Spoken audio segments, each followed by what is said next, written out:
আরে সবসময় ভালো জিনিস খেতে গেলে কি দোকানে যেতে হয়? ঠিকমতো বানাতে পারলে দোকানের মতো জিনিস বাড়িতেই খাওয়া যায়। তো চলো আজকে তোমাদের চিকেন কাটলেট করে দেখাই।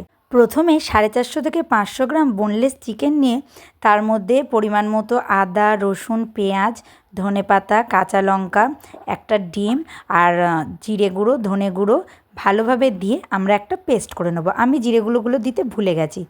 এবার পেস্টটা নিয়ে তার মধ্যে লেবুর রস বা ভিনিগার আর কিছুটা ব্রেড ক্রাম্বস দিয়ে আর গোলমরিচ গুঁড়ো দিয়ে কিছুক্ষণ ফ্রিজে রেখে দেবো। এবার একটা পাত্রে দুটো ডিম ভালোভাবে ফেটিয়ে নিয়ে তার মধ্যে গোলমরিচ গুঁড়ো দিয়ে আর কিছুটা বিট লবণ দিয়ে ভালোভাবে ফেটিয়ে নেব। তোমরা ঝাল যে যতটা খাবে ততটা গোলমরিচ দেবে। এবার ফ্রিজ থেকে ম্যারিনেশন মাংসটা বার করে হাতে একটু তেল লাগিয়ে কাটলেটের মতো ভালোভাবে সেভ করে নেব।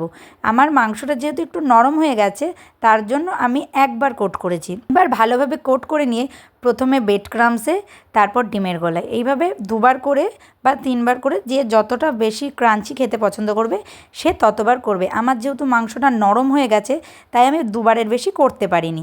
এবার ভালোভাবে সেটাকে ভালো একটা বড় ছুরির সাহায্যে সেভ করে দিয়ে আমরা প্রায় 3 থেকে 4 ঘন্টার জন্য ফ্রিজে রেখে দেবো শক্ত হওয়ার পর।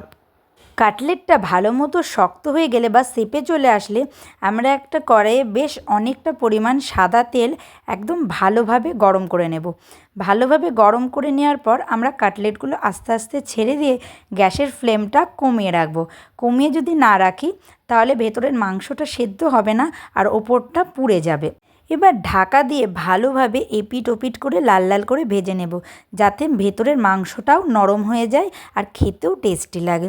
এবার ভাজা হয়ে গেলে আমরা তুলে নিয়ে কাসন আর সসের সাথে পেঁয়াজ আর লেবু দিয়ে সার্ভ করলাম চিকেন কাটলেট। তোমাদের যদি ভালো লাগে রেসিপিটা অবশ্যই বাড়িতে ট্রাই করো। দেখো দোকানের মতো হয়েছে না দোকানের থেকেও ভালো হয়েছে।